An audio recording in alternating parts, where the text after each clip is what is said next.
Make the strings louder.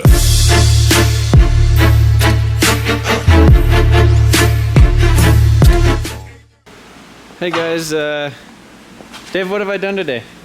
I don't know. Oh, okay, cool. But I'll tell you what I haven't done today is order the wiring harness for this KTM yet. Dave, take a sit on this bike.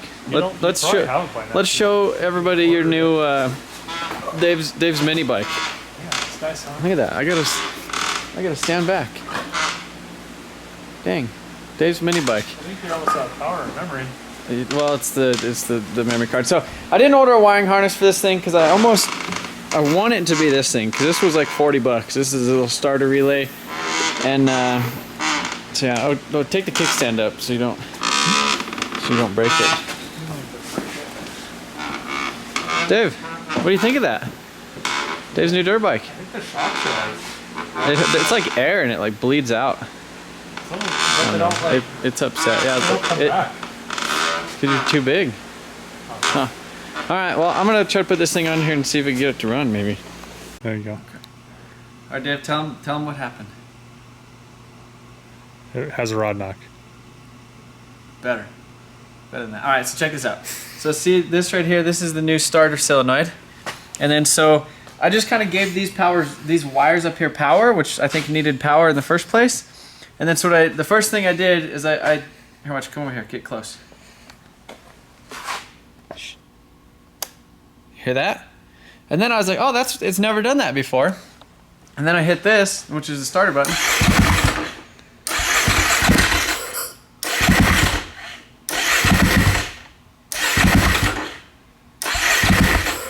So I mean, it doesn't continue to run, but maybe I need to hook up some wires to power. Actually, I think I do. So I think this one needs power too. Yeah, that one. Oh, that was a fuse. Over there? I'm pretty sure.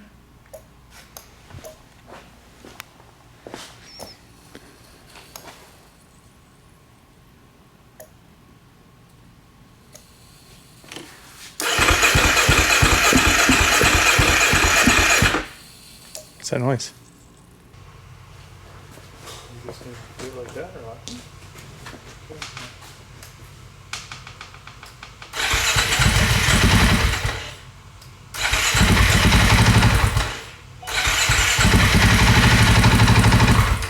That must be fuel pump. No orange. You think? Because when I... Has to be. Maybe, for a sec.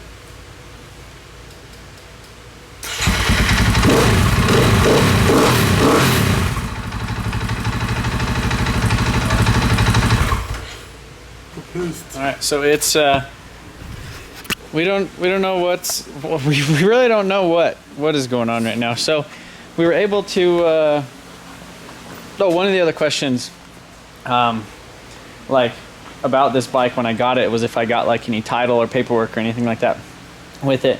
Yes, I got like bill of sale paperwork, made sure all the registration and stuff was correct. And so I have all the paperwork and everything's legit with it, so it's not like a stolen bike or anything. But yeah, so I guess what happened is, I mean, maybe he thought the ignition switch went bad because this thing went bad. And then so he was trying to delete it and then was messing with all this wiring right here. So we did get it to start, but this thing right here, which I think is the rectifier, which I think converts the AC to DC, is, I don't know, yeah? Is that what they do, kind of? Anyhow, it starts to smoke, and then you can see, like on the bottom, well, you can't see on the bottom, but it had like a little drip of like melted capacitor, and the whole shop smells like stinky, and it's giving me a headache. Smells like diarrhea. Yeah, it just smells like It doesn't crappy. smell like normal burn electronics. Usually burn electronics just smell like burn electronics. It smells like so much up their pants. Yeah, it stinks though. But yeah, basically we were given the red wires power, and then touching, and then this orange wire right there, giving that power, and then as soon as we give this power, I think that's like the fuel pump or something, then it actually runs. But I'm assuming something over here needs grounded. Maybe these need grounded. Probably the wire diagram. Well, I think I might have a diagram. Should we do it? All right, so maybe it actually wasn't something hooked up wrong. I was just Googling some stuff so you can see the back of the rectifier just got, so this is the voltage regulator that basically messes with the, you know, the stator and charges the battery and all that other stuff. So maybe what happened is you're not supposed to charge these things with an actual battery charger, because I guess it like back feeds it and does a bunch of, I don't know. In the manual, I guess it's okay for like a super low voltage like trickle charger, is what some people were saying. But I guess in the manual it says just don't even don't even charge it with like a normal battery charger. So maybe that's what happened, because we did have this thing on the charger, is maybe it ended up burning out the rectifier. So I don't know. I hope I've seen these things on the internet. They're like $100 and some bucks. I'm probably gonna have to get a new one, because obviously that one's not too happy. And then hopefully get a wiring diagram. One of you guys actually commented on one of my videos and said you had the wiring diagram. So maybe see if I can find that comment and can actually get that wiring diagram and look at the wiring, make sure everything's 100% right, order a new rectifier, and then we should have a dirt bike, which would be cool. What's up, guys? Back at the shop today. So I went ahead and I put the KTM back over here, since I did order that voltage regulator. That thing should be coming in within the next couple days or so. But yeah, I'm not sure if I'm actually going to officially order the wiring harness for it or not. I think there's probably one broken wire in it. So I think as long as we could kind of get that figured out and sorted, I'll probably just be okay with that harness, kind of go through it a little bit and make sure that there's no places rubbed through. You can see right here, this is my stack of discount tires. Had these guys all stuffed in the sob. I think I bought a total of 16 of them. Let's see, 2, 4, 6, 8, 10, maybe 12. I think all I did was 12. But anyhow, if you guys are ever wondering like where to get tires, I would just discounttiredirect.com. They normally do a couple times a year, like, you know, holidays, President's Day, New Year's. I mean, all the time they do a bunch of sales with good rebates. And so typically, in order to get the rebates, you have to sign up for their credit card, which is like 0% interest for like 6 months or whatever on like qualifying purchases. But like some of these tires, they were like $48 a piece, and then on a set of 4 you get like a $60 rebate and a $75 rebate, which basically means if you like, you know, minus the cost of that, you do have to buy them up front, but it's on a credit card. So they send you like prepaid Visa cards with, so it makes those tires like $14 a piece or something, which is insane. But those are Thrash Car BMW tires. They're like 15s, and they're hand cooked. So that's a hell of a deal. So yeah, guess I'll quit rambling about that. I do need to kind of put them up here on the shelf. This was a Facebook Marketplace find for a while back. I found this, but it's not quite tall enough, so you got to kind of throw tires. But so I'm gonna stack all them tires up there. Leave a couple down because I do need to swap the ones on the BMW. I did pull out the Crown Vic from the video last night. Yeah, last night I did the live stream with the Crown Vic, the burnout car or whatever. And so I think I'm gonna put a little bit of attention to that thing. Probably not anytime soon, but I need to figure out the tuning on it. If you guys didn't watch the live stream, it was like 2 hours long, and we basically replaced the spark plugs in it and did that. David's got some, I guess he has like an Audi or something that he bought like 2 years ago, and it like has the valve issue or the timing, where the timing chain snaps and then it busts all the, I don't know what the situation is with that, but he's messing with that. It's one of the other things I guess I'm gonna do today, or kind of the rest of the goal for this video is gonna be, I'm gonna try to get this, this is the spare parts 1JZ. So David, he pulled it off of the engine stand so he could put his on it, not knowing that I had another engine stand over there, and so he wouldn't have even had to pull it off the engine stand. But no, I gotta put it back on the engine stand. This is the rear sump oil pan, and in order for it to go in a Supra, or in order for my 2JZ to go in the Supra, I need a rear sump oil pan, whereas the ones that come out of the Aristos, they're front sump. So this is perfect for a 240. And my buddy Derek with the S14, he has been wanting to go 1J for a while, and I told him, you know, we'd look for him 1J, and you know, he wanted this one, and I was like, well, let me see if I could just try to find one that's complete. But he's not in a super mad rush.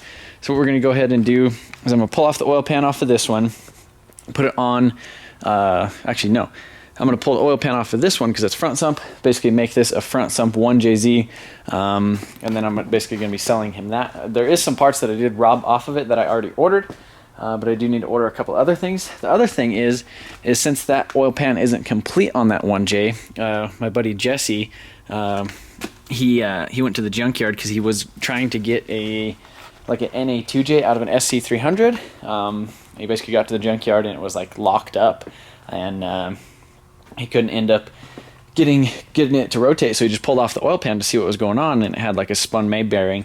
So he has a video of that on his channel if you guys want to check that out. But he went ahead and he yanked off the oil pan for me, which I really appreciate, because these rear sump pans are kind of a pain in the butt to find. Not a pain in the butt to find, but everybody wants, you know, expensive for them. So he hooked me up with that, so appreciate that. So yeah, I'm gonna go ahead and swap oil pans, put tires away. I did end up putting this lip on the Mustang. I didn't show you guys that because it just showed up and I just slipped it on there, but that's the actual EcoBoost Mustang lip that's supposed to go on there, and I got it tied on. I gotta put a couple more bolts in it, but this thing's looking a little bit better, so do that.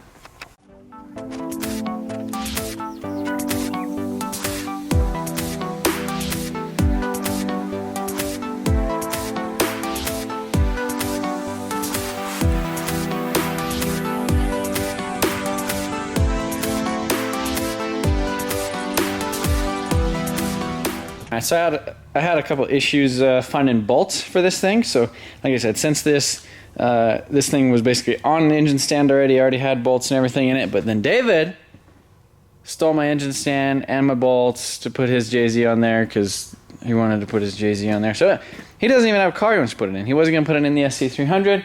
And then now he got the 1J to run good in there. So now he doesn't even want to do anything with that. But anyhow, I went through my nut and bolt bin and I figured it out. Basically Nissan suspension bolts, even the ones like you have in the back to adjust, like your little adjustments with the little wobbly guy on them. Those ones work perfect, at least for this engine stand. So this is one of the ones that has the 4 things in the front, or the 4 wheels. I recommend one of those just because they're a little bit better for JZs because they're so heavy out front, and it kind of keeps them from wobbling. And these things always look like they're like gonna break the engine stand that they're on. I don't know, you can't really see over there, but they definitely got some bow and they're leaning forward. So we're gonna go ahead and stuff this guy on there.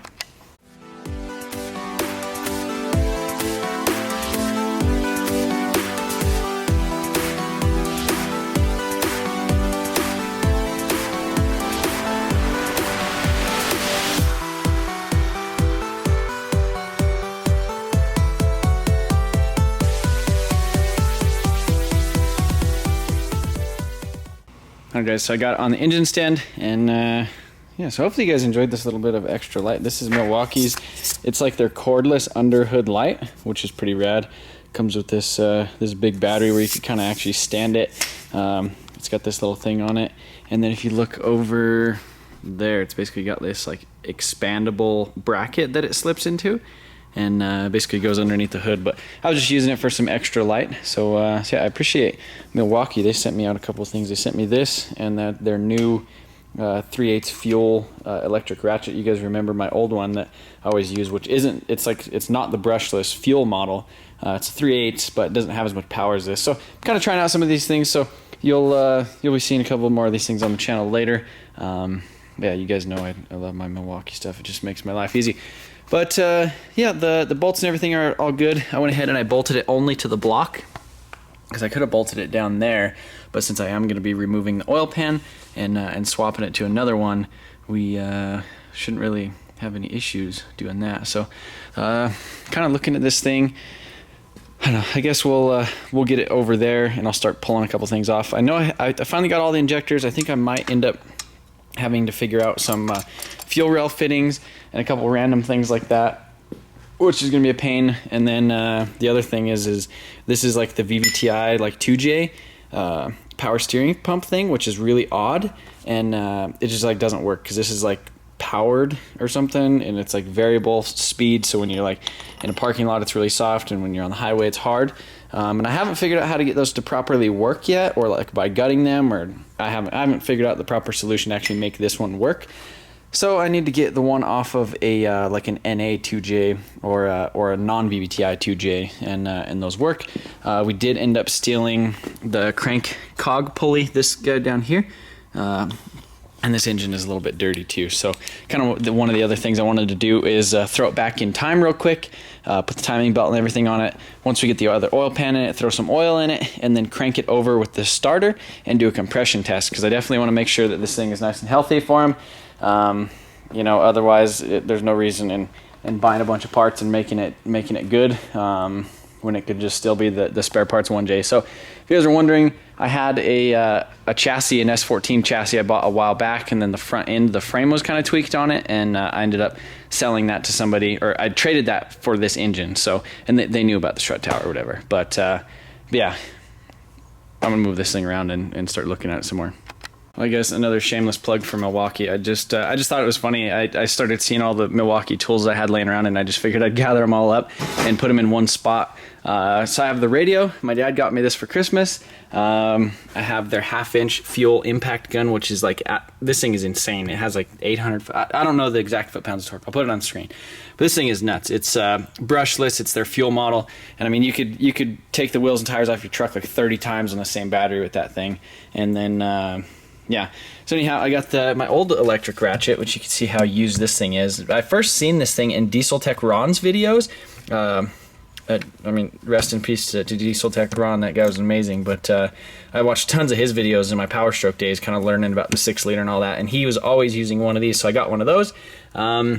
This little guy's super handy. It's nice and quick for lightweight stuff. Another little drill driver thing. This is a fuel. It's actually a 1/2-inch, but I have it adapted down to 3/8, so it's like the perfect size. And then, let's see, I got a drill. I got their little grinder. I have their Sawzall. This is that little work light, but and then an actual powered heat gun or plug-in heat gun. But I just love it. I mean, their batteries work.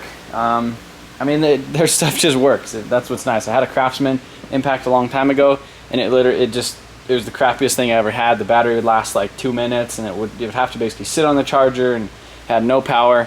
But I don't know. You guys have seen Milwaukee stuff in my videos for a long time, and I think it's awesome that we're kind of hopefully making. My memory card got full, but yeah.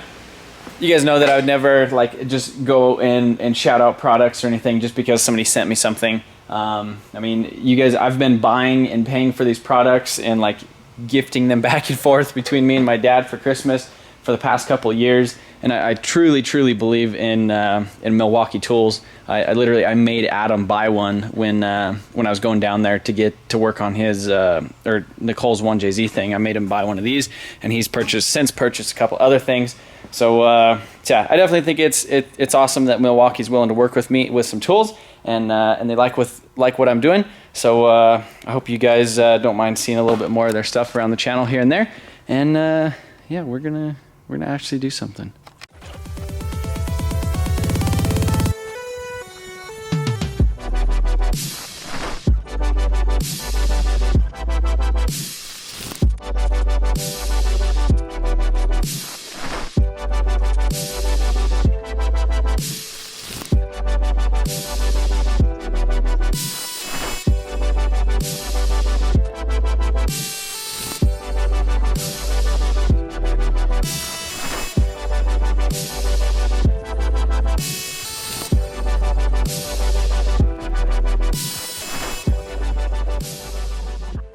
All right, on today's segment of Is David Right? Is that enough RTV? Yeah. Dave says it's enough RTV. I don't think it's enough RTV, but... Oh, don't you have to put all this stuff on or no? No, you do that after. So, yep, is David right? If it leaks, I say Dave has to pull it off and do it all himself again. If it leaks, it's gonna come apart sooner or later anyway. Damn.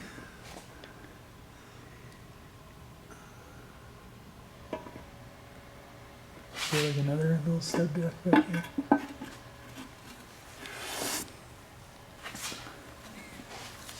Where's the bolts? All right, well, there we are. Where's the bolts? All right, back on Is Dave Right? Gob it on or not gob it on? I mean, that That's not bad. That's how it's supposed and then to like be. there's like a little smidge on the. I mean, You're not supposed to put a bunch on. I think David might be right. I wanted to gob it on there, but we didn't. And You know why you don't gob it on there? Why? Because if you gob it on there, pieces will be hanging over this, Mm-hmm. and then after time it falls off and gets in your pickup. Yeah, and you don't want that. Yeah, it's like oil filters. All right, so we got the upper of the front sump pan on here, got the pickup and everything hooked on. So a good way of actually removing kind of this like film of RTV that's kind of left over on here is you just get like a little like a red Scotch-Brite and use a little bit of brake cleaner on it, and then basically go back and forth. So you can use, or I wouldn't necessarily recommend using like a Scotch-Brite on like an angle grinder or something like that, just because it basically flicks everything. Like aluminum, yeah, I think it flicks. It flicks stuff, and then it kind of gouges it. And so I mean, if you just take a little bit of time, and this way you could kind of control how much stuff falls off there and where it falls.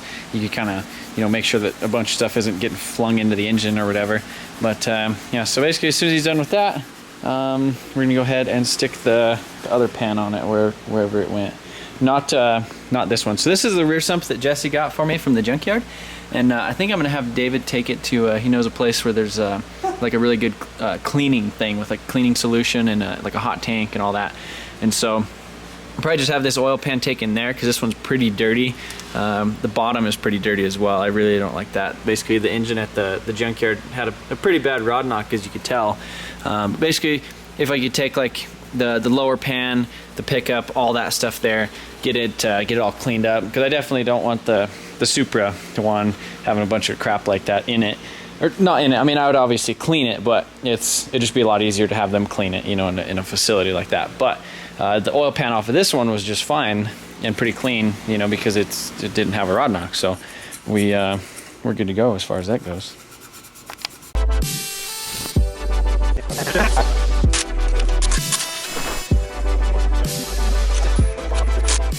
Alright guys, so the oil pan is all back on it, and it's got a little bit of a squish on the side, which is good. So as you can see, it's not fully cured yet. So that's one thing you have to be, I guess, aware of if you are planning on putting together an engine or resealing an oil pan. Is so this stuff, it doesn't get hard. I think it like requires like almost 24 hours to fully cure.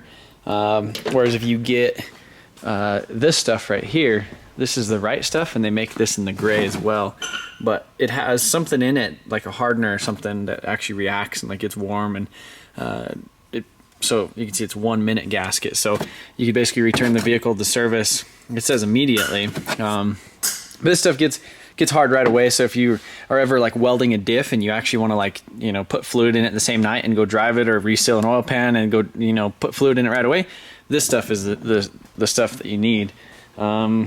So yeah, I'm gonna go ahead and wait on my rear sump conversion pan for the JZ that's going in the Supra, and this thing's kind of coming together a little bit. And I guess I'm gonna give you guys advice. If you ever plan on taking parts off of an engine and then eventually putting it back together, maybe don't, because it's a big pain in the butt, because you lose a bunch of things in the process. And then so one of the things that I feel like is going to be kind of a pain in the butt to figure out is so right here on the bottom there's like this tube that connects right there. Those of you guys who work on JZs, it's basically like a little I don't know, it just goes in between there. It's like it has two O-rings, and then this bolts right there. We basically lost that in the process of a bunch of other things. Is it there? Oh yeah, that okay, so that's what we need. And okay, so that's good, because I was like, oh damn it, like this is like, you'd almost find everything other than this, and that's almost seems how stuff like that goes. But I have the whole J-pipe and the intake stuff, and then I ordered a new cog because the one on this one got messed up. Derek, he went ahead and he ordered like a full timing set, front main seal, rear main seal, cam seals, and then I'm gonna go ahead and order him the vvti gear rebuild thing. I gotta get a vvti solenoid. I gotta make sure I have, Dave's playing cat right here, and I have to replace 2 of the injectors, which I already have sourced. What else? Bolts, random crap, and then the oil cooler, because I ended up what did I end up doing? I got a 1J a long time ago, and it had an oil cooler set up on it, and I ended up putting the oil cooler set up on my drift car, I don't know what I did. But anyhow, this one like doesn't have like the factory oil cooler. So David isn't using the one off of that because he's making his own thing. So I'm probably gonna steal that from that engine. So that's nice. That's about it. So I guess that's about it for this video, guys. I appreciate you guys watching, and hopefully you enjoyed kind of checking out this random JZ thing today. I was planning on putting both of them together and getting both of the pans sealed up, and then I actually have like the motor brackets for that to where I could actually set that in the Supra, which we're not there yet. But yeah, we'll be going over some Supra things here in the near future. But again, appreciate you guys watching, and like the video if you liked it, and